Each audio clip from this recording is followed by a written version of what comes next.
প্রিয় ভিউয়ার্স, শখের রাজা শেখ আমারের পক্ষ থেকে দেশে বিদেশে কাছে এবং দূরে থেকে যে সকল ভাই বোন বন্ধুরা আমার চ্যানেলের সাথে সম্পৃক্ত আছেন তাদের সকলকে জানাই আন্তরিক প্রীতি ও শুভেচ্ছা।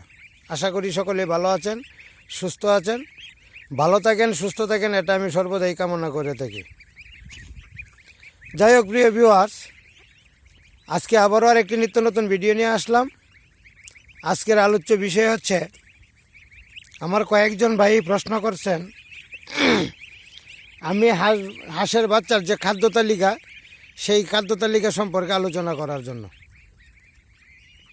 আজকে খাদ্য তালিকার আলোচনা করব।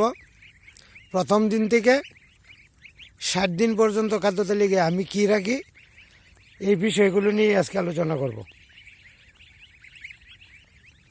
আজকের খাদ্য তালিকা নিয়ে আলোচনা করব। যাই হোক প্রিয় ভিউয়ার্স, যারা আমার চ্যানেলটি এখনও সাবস্ক্রাইব করেন নাই, নিত্য নতুন ভিডিও পাইতে আমার চ্যানেলটি সাবস্ক্রাইব করে আমার চ্যানেলটি পাশে থাকার জন্য অনুরোধ রইল।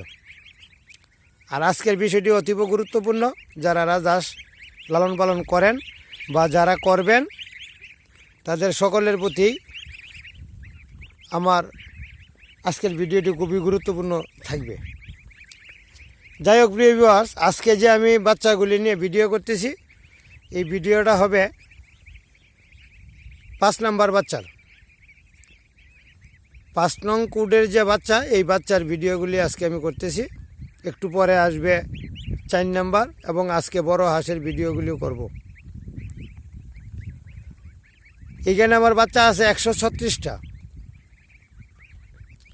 এই বাচ্চাগুলি আমি হাঁসের হোম থেকে বের করার পরেই, অর্থাৎ আমি 24 ঘন্টা থেকে 36 ঘন্টার ভিতরে যে বাচ্চাগুলি চঞ্চনা এবং শক্ত, দৌড়াদৌড়ি করতে পারে, হাঁটতে পারে, পায়ে শক্তি বেশি পায়, এমন অবস্থায় আমি বাচ্চাগুলিকে হাঁসের নিচ থেকে বের করে থাকি।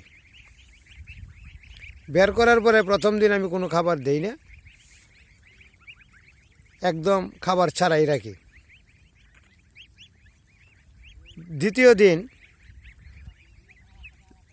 লাইসোবিট পানির সাথে লাইসোবিট পানি এবং মুড়ি ভিজিয়ে রাখি এবং নরম করি। এই মুড়িগুলি আস্তে আস্তে টিপে টিপে টিপে টিপে গুঁড়া করি বা একটু কাদার মতো তৈরি করি। একটু পানি থাকে বেশি, ওই পানিটা দেওয়া থাকি।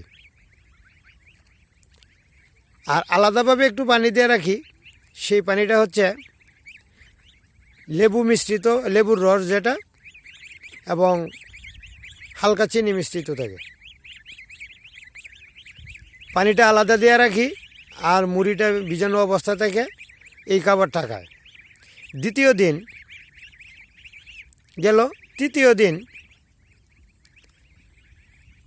লেবু এবং চিনি মিশ্রিত পানি থেকে, লেবুর রস থেকে আলাদা, আর কিছু গুঁড়া ফিট খাবার, অর্থাৎ 0 সাইজের যে খাবারটা, এই খাবারটা আমি আলাদা দিয়ে রাখি। অর্থাৎ যে জায়গায় আমি বাচ্চাটা রাখি, ওই জায়গা সালা বিছানো অবস্থা থাকে, পাটের সালা। এই সালার মধ্যে 0 খাদ্যটা আমি ছিটাইয়া রাখি। অর্থাৎ এই বাচ্চাগুলি ঠোঁট দিয়ে ঘষে ঘষে খাবারগুলি খেয়ে নেয়, ঠোঁট দিয়ে ঘষতে থেকে খাবার পায় এবং খেয়ে নেয়। গেল তৃতীয় দিন। চতুর্থ দিন ছিটানো অবস্থায়ও খাদ্য থাকে এবং বাটির মধ্যে 0 খাদ্য দেওয়া থাকে। কিছু কিছু বাচ্চা বাটির মধ্যে 0 খাদ্যটা খেয়ে থাকে, আর কিছু কিছু বাচ্চা ঠোঁট দিয়ে সালার মধ্যে ঘষে ঘষে যে খাবারটা খায় সেটা খেয়ে থাকে। চতুর্থ এবং পঞ্চম দিন থেকে আস্তে আস্তে তারা খাদ্য শিখে নেয়, বাটির মধ্যে খাইতে পারে। এইভাবে আমি 1 সপ্তাহ 0 খাদ্যটা চালাই। 1 সপ্তাহ পরে এক বাটিতে থাকে 0 খাদ্য, আর এক বাটিতে থাকে বড় খাদ্য। 2টা খাদ্য থাকে।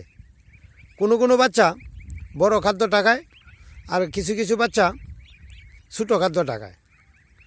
কারণ সবগুলি বাচ্চা একসাথে বের হয় না, একদিনে বের হয় না। আমি 2 দিনের বাচ্চা একত্রে রাখি। যেহেতু 2 দিনের বাচ্চা রাখি, কিছু বাচ্চা 0 খাদ্যটা খেয়ে থাকে, কিছু বাচ্চা বড় খাদ্যটা খেয়ে থাকে। আস্তে আস্তে আমি লক্ষ্য করে রাখি যে সবগুলি বাচ্চাই বড় খাদ্যটা ধরছে কিনা। যখন বড় খাদ্যটা সবগুলি বাচ্চায় ধরে, তখন 0 খাদ্যটা সরাইয়া দিই, বড় খাদ্যটা দেওয়া থাকি। আর এখন এই বাচ্চাগুলির বড় খাদ্যটা আমি সকালে একবার দিয়েছি, দুপুরে একবার দিব, আর বিকেলে একবার দিব। আর বাকি সময়টুকু ওরা ঘাসের মধ্যেই থাকে, এই যে ঘাস খাইতেছে, ঘাসের মধ্যেই থাকে। পানির পট সবসময় সাথে রাখি, পানি পর্যাপ্ত পরিমাণে তারা খাইতে পারে, পানির জন্য কোথাও যাইতে হয় না। আর আমি পানিতে নামাই না, কারণ পানিতে নামাইলে ঠান্ডা জনিত কারণে বাচ্চা কাটতে পারে। আরেকটা বিষয় আপনাদের সাথে শেয়ার করি, সে বিষয়টা হচ্ছে রাত্রে আমার বড় বাচ্চাটা যেখানে থাকে এখানে কারেন্টের কোনো সুব্যবস্থা নেই, সুতরাং রাত্রে আমি খাবার দিতে পারি না। রাত্রে 9টার দিকে বড় খাদ্যটা লাইট ব্যবহার করে বড় খাদ্যটা খাইয়ে নিই, পানি খাইয়ে নিই। আগে পানির পটগুলো রাত্রে রেখে দিতাম, কিন্তু দেখা যায় অনেক বাচ্চাই গোসল করে ফেলে, যার জন্য রাত্রে আবার পানি দিই না। 3টা সাড়ে 3টার দিকে আবার পানি দিই, আবার হালকা খাদ্য দিই। এইভাবে আমি বাচ্চাগুলিকে রাখতেছি। আর এখন যেহেতু গরমের সময়, গরম মোটামুটি ভালো গরমই পড়ে গেছে, এখন আর বাচ্চা কাটার সম্ভাবনা খুবই কম, কাটবে না। এই যে দেখেন ঘাস খাইতেছে, এই যে ঘাস খাইতেছে, এই যে আমার দাদা এখানে বসে আছে। এখন আস্তে আস্তে কিন্তু এই যে বড় খাবার যেটা, এই খাবারটা আস্তে আস্তে আমি এটার সাথে সাথে ধান আছে, ধানটা যদি আমার যেহেতু পর্যাপ্ত পরিমাণে বাচ্চা আর জনবল কম, 3 জন বা 4 জন জনবল দিয়েও আমি এটা কোলাইতে পারতেছি না। জনবল স্বল্পতার কারণে আমি এই কাজটা করতে পারতেছি না। ধানগুলি যদি একটু সিদ্ধ করে ফাটা ফাটা করে নরম করে আবার কুসুম গরম পানিতে দেওয়া যায় তাহলে সবচেয়ে ভালো। তো আমি এইভাবে না দিয়া আমি ধানগুলিকে ভিজাইয়া রাখি, মিনিমাম সময় 12 ঘন্টা পানিতে ভিজাইয়া রাখতে হবে। তার উপরে যদি ভিজাইয়া রাখা যায় সবচেয়ে ভালো। ভিজাইয়া ধানগুলি দেওয়ার কারণটা হচ্ছে শুকনা ধান খাওয়ার পরে বাচ্চার গলার মধ্যে লাগতে পারে। যদি কোনো ধান লম্বালম্বিভাবে না পড়ে আড়াআড়িভাবে পড়ে থাকে, তখন অনেক সময় বাচ্চা ধরপড় করতে থাকে বা পড়ে যায়, কাঁপনি শুরু করে, গলায় আটকা থাকলে মাথা ঝাঁকি দিতে থেকে বাচ্চা কাটার সম্ভাবনা থাকে। সুতরাং ধানটা যদি ভিজা থাকে, নরম থাকে, তখন আর এই অ্যাক্সিডেন্ট হওয়ার সম্ভাবনা খুবই কম থাকে। আমি ভিজা ধান ওই বড় খাদ্যের সাথে পাশাপাশি দিয়ে রাখি, দেখি কতগুলি বাচ্চা ধান খায়।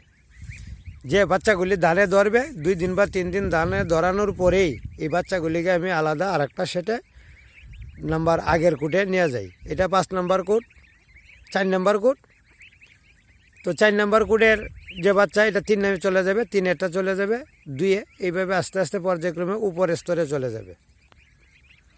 ধান খাওয়ানোর পর, অর্থাৎ ধান খাওয়াটা শিকার পরেই এই বাচ্চাগুলিকে আর ফিট খাবার আমি দেই না, কারণ ফিট বেশি খাওয়ানোর ফলে বাচ্চা অনেক সময় বড় হয়ে যেতে পারে, যেটাকে আমরা স্বাস্থ্যশালী বেশি বলি। বেশি স্বাস্থ্য যদি থাকে তা বাচ্চাগুলি কাটার সম্ভাবনা থাকে বেশি। এই জন্যেই ধান খাওয়ানোর পর আমি আর ফিট দেই না, এভাবেই রাখি। আর আমার এই বাচ্চাগুলিকে এখনও কিন্তু আমি পানিতে নামাইনি, যার জন্যে শরীরের অবস্থা যেমন রুস্কু বুস্কু দেখা যায়। পানিতে দেই না এই জন্যেই, পানিতে যাওয়ার পরে একদিন হঠাৎ করে মনের অজান্তেই পানিতে নেমেছিল, নামার পরে দেখি অনেকগুলি হাসি ডুবাইতেছে এবং ঘন্টাখানেক সময় ডুবাইছে। এক জায়গা থেকে অন্য জায়গায় ডুবতে চলে যায়, অনেক দূরে চলে যায়। এতে করে ঠান্ডা লাগতে পারে। এই ঠান্ডা লাগার কারণেই আমি বাচ্চাগুলিকে আর পানিতে নামতে দেই না। যাই হোক প্রিয় ভিউয়ার্স, খাদ্য তালিকা থেকে শুরু করে পানির যে অবস্থান, এই পানির অবস্থানেও আমি নিতে চাই না, একটু আলাদাভাবে ব্যতিক্রমভাবে রাখি। আমার অনেক ভাইয়েরা প্রশ্ন করেছিলেন খাদ্য তালিকা সম্পর্কে জানতে। আজকে খাদ্য তালিকা সম্পর্কে জানালাম। আরও কয়েকটা ভিডিও আমি করেছি, হয়তো বা ওনারা পান নাই। এই গাছগুলি এখন খাবে আর সর্বোচ্চ 1 সপ্তাহ, 1 সপ্তাহ পরে আবার সে চলে যাবে, আগের কুটে চলে যাবে। এইভাবে পর্যায়ক্রমে চলবে। যাই হোক, আপনারা যারা হাঁস লালন পালন করেন, রাজহাঁস লালন পালন করেন, তারা সবসময় লক্ষ্য রাখবেন সবুজ ঘাসের কোনো বিকল্প নেই। এই যে ঘাস খাইতেছে, সবুজ ঘাসের কোনো বিকল্প নেই। সবুজ ঘাস যদি খাওয়াতে পারেন, বাচ্চা সুস্থ সবল থাকবে। যাই হোক প্রিয় ভিউয়ার্স, কথা বলতে বলতে অনেক কথাই বলে ফেললাম, কথার কোনো শেষ নেই। যদি নিজের জীবনকে সুন্দরভাবে সাজাতে চান, নিজেকে প্রতিষ্ঠিত করতে চান, অল্প কয়টা হাঁস দিয়ে নিজের ভাগ্যটাকে পরিবর্তন করতে পারেন, চেষ্টা করে দেখতে পারেন। চেষ্টা করতে তো কোনো দোষ নেই, চেষ্টা করেন। যদি হয় ভালো, যদি না হয় এমন কিছু না যে আপনার কোটি কোটি টাকা নষ্ট হয়ে যাবে। অল্প কয়েকটা টাকা দিয়ে 5-7টা বা 10টা বাচ্চা দিয়ে আপনি চেষ্টা করে দেখেন নিজের ভাগ্যটাকে। যদি ভাগ্যে থাকে আর ভাগ্যে লেগে থাকে, তাহলে এখান থেকেই অনেক কিছু পাবেন। যাই হোক প্রিয় ভিউয়ার্স, ভিডিওটা লম্বা করব না। যারা আমার চ্যানেলটি এখনও সাবস্ক্রাইব করেন নাই, একটা সাবস্ক্রাইব অবশ্যই করবেন। আর যদি আমার কথাগুলি বা ভিডিওগুলি ভালো লাগে থাকে, পার্শ্ববর্তী যারা বন্ধু বা আত্মীয় স্বজন আছে তাদের কাছে শেয়ার করতে পারেন, টাইমলাইনে রেখে দিতে পারেন। আপনিও উপকৃত হবেন, তারাও উপকৃত হবে। ধন্যবাদ সবাইকে। ভালো থাকবেন, সুস্থ থাকবেন। দেখা হবে পরবর্তী আরেকটি নিত্য নতুন ভিডিওতে। ধন্যবাদ।